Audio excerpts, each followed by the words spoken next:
हम लोग 8 महीना पहले ही इस बात को बाकायदा मीडिया में ही बोले थे, जब वो गढ़वा में अक्षरा सिंह के साथ आभार यात्रा जोहार यात्रा कर रहे थे। तो आप उनसे यही कहा था कि अगर आपको लगता है कि इस आभार यात्रा जोहार यात्रा के आप हकदार हैं और जनता के बिना दबाव के कारण आप 1932 को लेकर आए हैं, तो आप धनबाद, बोकारो, गिरिडीह, हजारीबाग, रामगढ़ आइए और जनता की भीड़ आपके विपक्ष में जाकर आपको बता देगी कि कितना आभार यात्रा में आपका योगदान है या जनता का प्रेशर है। ये 8 महीना पहले ही कहा था, तो इसलिए आज की सभा 8 महीना पहले से तय थी। हाँ, इससे पहले भी नावाडी आए थे, चूँकि नावाडी भले विधानसभा एक है, लेकिन नावाडी स्वर्गीय जगन्नाथ महतो शिक्षा मंत्री उनका पैतृक प्रखंड है और हम लोग कहें नहीं वहाँ नहीं, उसके बाहर जहाँ भी कार्यक्रम होगा वहाँ, और मुख्यमंत्री को उनको ना हम काला झंडा दिखाएंगे, ना उनके खिलाफ नारेबाजी करेंगे, ना ही किसी प्रकार का हुड़दंग करेंगे, ना ही कोई अराजकता की बात करेंगे। हम लोग सीधा सीधी एक छोटी सी सभा बुलाएंगे और जनता को ये भी संदेश देंगे, और जनता जब वहाँ आ जाएगी तो ऑटोमेटिक उनको संदेश जाएगा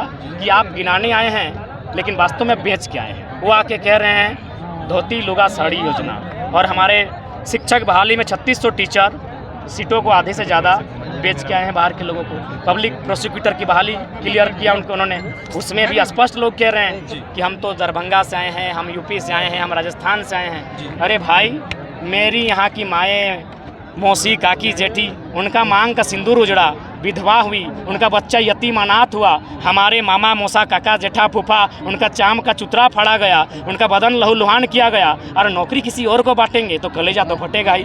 तो वो आ रहे हैं अपना एक ऐसी उपलब्धि गिनाने जो हमारी नहीं। हाँ, आपने नौकरी दिया, अभी रघुवर सरकार की ही नौकरी थी, लेकिन दिया भी तो किनको दिया, जिनका इस राज्य से कोई सरोकार नहीं है। आप आके गिना रहे हैं, हम क्या करेंगे? हमारे बच्चे कहाँ जाएंगे? हमारे पढ़ने वाले छात्र कहाँ जाएंगे? तो इसलिए वो गिना रहे थे और हम लोग उसी समय लोगों को ये बता रहे हैं वो गलत गिना रहे हैं। इस सभा में तो लोग चुनावी सभा कहेगी। देखिए, चुनावी सभा, जन जागरूकता, कुल मिलाकर सब कह सकते हैं। इसके लिए हम लोग लोकसभा का जो होगा, ये गिरिडीह लोकसभा है, और कहीं ना कहीं ये बहुत निर्णायक लोकसभा होगी। जो लोग हम चर्चा करते हैं कि हम लोग का पकड़ कहाँ है, हम लोग का धाक कहाँ है, तो सबसे धाक अगर कहीं दिखेगा तो गिरिडीह लोकसभा में ही दिखेगा।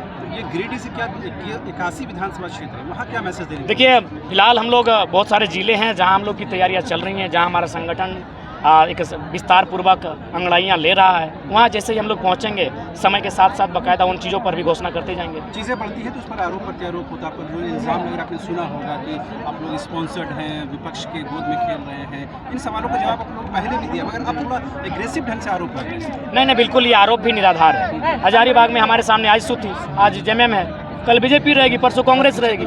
हमारी लड़ाई सबके खिलाफ है जिन्होंने इस राज्य में रूल किया है, और बाकायदा आप तो सबकी खामियों को उजागर कर रहे हैं, उदाहरण दे देकर सबकी खामियों को उजागर कर रहे हैं। किस प्रकार शिक्षा में हमें दबा कर रखा गया है, रोजगार में दबा कर रखा गया है, किस प्रकार हमारे जमीनों का अधिग्रहण किया जा रहा है, बाकायदा सारी चीज़ों को हम लोग लॉजिकली बता रहे हैं। ये क्या लगता है, अभी तक जो समर्थक जुटे हुए हैं, ये क्या तमाम राजनीतिक दलों के लिए माथे में शिकन लाने? बिल्कुल, माथे में शिकन नहीं तो बताइए, भारतीय संविधान में ऐसा कहीं नहीं है कि कोई अगर वीआईपी पर्सन सभा करे तो आप 5 किलोमीटर की दूरी में सभा नहीं कर सकते। भारत के संविधान में कहीं नहीं है, सभा करने का सबको स्वतंत्रता है, लेकिन बाकायदा प्रशासन के द्वारा रोका जा रहा है, तो डर तो है और बिल्कुल दिखेगा। खासकर छोटानागपुर में तमाम राजनीतिक पार्टियों को जिन्होंने झारखंड को बारी बारी से लुटा है, उन्हें सबसे पहले डर का आघात छोटानागपुर से ही होगा। आप क्या देखते हैं डुमरी बाई इलेक्शन में क्या रिजल्ट? देखिए, हम लोग अभी फिलहाल चूँकि माननीय शिक्षा मंत्री जैसा भी थे, झारखंडियत को लेकर कट्टर थे, एकमात्र शख्स थे जो खुले मंचों पर कहते थे बिहार में बिहार के टीचर, यूपी में यूपी के टीचर, तो झारखंड में झारखंड के टीचर क्यों ना हो। अब इस पर हम लोग जल्दबाजी नहीं करेंगे, हम लोग 2024 में ही फ्रेश तैयारी में लगे हैं और उसके लिए हमारा ग्राउंड सज रहा है। ज़्यादा जगह जगह बैरिकेडिंग लगाया गया, पीछे ही सभा को भीड़ को, उस पर क्या बोलेंगे? टाइगर जयराम, ये क्या मतलब? ये ठीक है, आपके समर्थकों को लाठीचार्ज भी हुए, जो झारखंड के लोग आए। देखिए, ये तो लोगों की भावना है, उस भावना का हम लोग अपना जान देकर भी सम्मान करेंगे। जहाँ तक लाठी चार्ज का है, तो लाठी जब भी आप आंदोलन करने निकलेंगे, जब भी आप आंदोलन की उपज होकर राजनीति में जाएंगे, लाठियाँ आपको मिलेंगी। ये इतिहास रहा है, चाहे ममता बनर्जी की सरकार बने या फिर अन्य सरकारें जब भी बनी है, नई एक व्यवस्था को चैलेंज करते हुए उन्हें लाठियाँ सहना पड़ा है। तो जाहिर सी बात है, हम लोग बदला लेने के लिए नहीं, बदलाव के लिए आए हैं। इसलिए लाठी का उत्तर लाठी नहीं, उनकी लाठी का उत्तर हमारा गर्दन होगा, हमारा सर होगा, लेकिन हम लोग जो विचारधारी को लेकर चलें उसको लेकर आगे अमल करेंगे। 450 सभाएँ आपकी हैं, आज पहली बार ऐसा हुआ कि ये जो हम लोग कल दिए थे, ये टेंट उखाड़ने का रात भर पुलिस प्रशासन किया, मतलब पहला ये होगा जो टेंट उखाड़ने तक पूरा आ गई थी पुलिस। 450 नहीं ज़्यादा, आई थिंक हमको लगता है अगर ऑफिशियली बात करें तो 700 के आसपास सभाएँ होंगी, और ऐसे बात करेंगे तो 1200 के आसपास हो गई। तो मेरा मानना है कि हम लोग को टेंट से कोई वास्ता नहीं, हम लोग तो विचार के रूप में आए हैं। और मुझे लगता है अगर बारिश भी आती तो आप देख सकते थे लोग छतरी लेकर आए थे, यानी ये 20-30 हज़ार की भीड़ छतरी लेकर सुनती, पहाड़ों पर लोग थे। तो कुल मिलाकर हमारी लड़ाई, हमारी जो आंदोलन है वो विचारधारा की है, हम लोग विचारों को लेकर आंदोलन कर रहे हैं। तो लिहाजा मेरा मानना है कि उसके लिए हमें टेंट उखाड़ने, उनको अगर लगता है उनको भाई उखाड़ना है तो अपना शक्तियों का दुरुपयोग करते हुए उखाड़ लेते हैं। हम लोग तो स्कॉर्पियो को ही अपना छत बनाकर, अपना माने मंच बनाकर अपना बात को रख लेते हैं। जयराम दा, आपकी गाड़ी में नेक्स्ट सीएम जयराम मातो लिखा हुआ है आगे में, देखिए अभी से आप मान लिया कि हम नहीं, ऐसा कभी नहीं, अपने मुख से हमने कभी कहा है ना कभी कहेंगे। एक विचारधारा स्थापित हो जो समानार्थी की बात करे, जो यहाँ के मुद्दों पर बात करे, जिसमें डर ना हो, जो पूंजीपतियों कॉर्पोरेट्स की दलाली ना करें। तो हम लोग एक व्यवस्था की बदलाव की बात करते हैं, वो व्यवस्था एक विचार बदलेगी और ये लड़ाई विचारों की है। क्या लगता है निश्चित 2024 में बदलाव होगा? सभा को रोका गया, कहीं ना कहीं अब डर होने लगा है जयराम। स्वाभाविक सी बात है, अभी तक लोग बोल रहे थे हमें फ़र्क नहीं पड़ेगा, हमें फ़र्क नहीं पड़ेगा, हमें फ़र्क नहीं पड़ेगा। तो जाहिर सी बात, जब सभा को बाकायदा रोका जा रहा है तो फ़र्क तो पड़ा है, फ़र्क तो पड़ा है। राजनीतिक गलियारों में चर्चाएँ तो हैं, तो फर्क आने वाले दिन में भी पड़ेंगे। एनर्जी नेचुरल है। हाँ, कल रात को चुना था, आज लगभग 2-2.5 घंटा बात रखे, तो ये नेचुरल है। 3.5-4 घंटा। एनर्जी कहाँ से लाते हैं? दर्द है क्या झारखंड से? झारखंड का जो दर्द है वो दिल में है और सारा शब्द दिल से आता है, इसीलिए एनर्जी आ जाती है। नहीं, ऐसा कुछ नहीं। ये मतलब हम कह सकते हैं ना, जो जैसे कि वो बचपन सबका होता है, बचपन में ही काफ़ी हम स्ट्रांग रहते हैं वक्तव्य को लेकर। छोटे जब हम काफ़ी कम आयु के थे उस समय ही हम ट्यूशन पढ़ा लेते थे और स्पीच वगैरह स्कूल कॉलेज में देते थे, तो उस समय से आदत हो चुकी है। आज के सभा से क्या बोलना चाहेंगे सीएम को, जिस तरह से आज का ये सभा को दबाने की कोशिश किया गया? उनको तो राजा साहब ही बोले हैं और आगे भी यही बोलेंगे कि अभी भी वक्त है, राज्य को लूटने से बचाइए, ब्यूरोक्रेसी को कंट्रोल में लाइए, कॉर्पोरेट्स को कंट्रोल में लाइए। यहाँ के जल जमीन जंगल जो लगातार लूटे जा रहे हैं, छीने जा रहे हैं गलत नीतियों के कारण, उन पर नियंत्रण लगाएं और इस राज्य को खुशनुमा बनाएं, क्योंकि आप सत्ता में, शक्तियाँ आपकी है, राजा हैं आप इस राज्य के। दादा, आपका बूथ स्तर पर कार्यकर्ता नहीं, और आप बोल रहे हैं लोकसभा चुनाव लड़ेंगे, तो कैसे ये पॉसिबल है? कभी कभी कुछ चीज़ें जब आंदोलन के रूप में आती है तब कार्यकर्ता नहीं, एक जुनून देखा जाता है और मुझे लगता है लोग जुनूनी हो चुके हैं और इसका बदलाव 24 में निस्संदेह दिखेगा और बदलाव दिखाने वाले तो आप लोग ही होंगे। दादा, करोड़ों की टेंट आज जो लगा था, हाँ बिल्कुल, हमें लगता है 50 लाख प्लस ही होगा। उसमें जो बसें जो आई थी भर कर, हम लोग जाके बकायदा हम लोग लिए जाके उसका लिस्ट बोल रहा है, ऊपर से पैसा उन लोग लगाए, हम लोग सिर्फ आए हैं, बोला गया है साड़ी बांटेंगे, कोई बोला है कि नहीं भाषण सुनेंगे।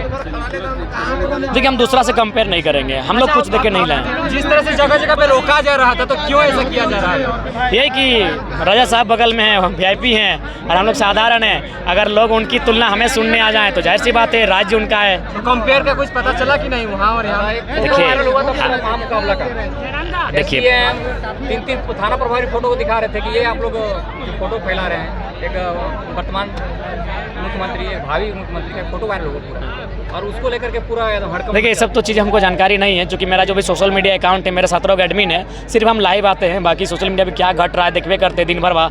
यहाँ मैंने कार्यक्रम में रहते हैं, सफ़र करते हैं, सोतेंगे कब उठेंगे हम, तो बाकायदा सोशल मीडिया उतना हैंडल नहीं करते हैं, तो वहाँ क्या घट रहा है नहीं पता। हाँ, ये हमने तैयारी थी कि जब राजा साहब यहाँ आएंगे हम उनके बगल में ही अपने बातों को रखेंगे। इसके बाद कहाँ सभा की डर है? डुमरी उपचुनाव को लेकर टाइगर जयराम मातो भी उसी दिन सभा करते हैं डुमरी में। नहीं, हमारा ये उपचुनावी सभा नहीं था, ना हमने कभी इसमें उपचुनाव की कोई बात कही। हम लोग तो ज़्यादातर समय लोकसभा पर ही फोकस किए, पहला चुनाव लोकसभा का है। हम लोग उपचुनाव को गिनते नहीं है, उपचुनाव को फिलहाल मानते नहीं है। जयराम दा, उम्मीदवारों की घोषणा कब करेंगे आप? उम्मीदवारों की घोषणा लोकसभा के बाद होगी, उस समय थोड़ा सा परख लेते हैं उम्मीदवारों को।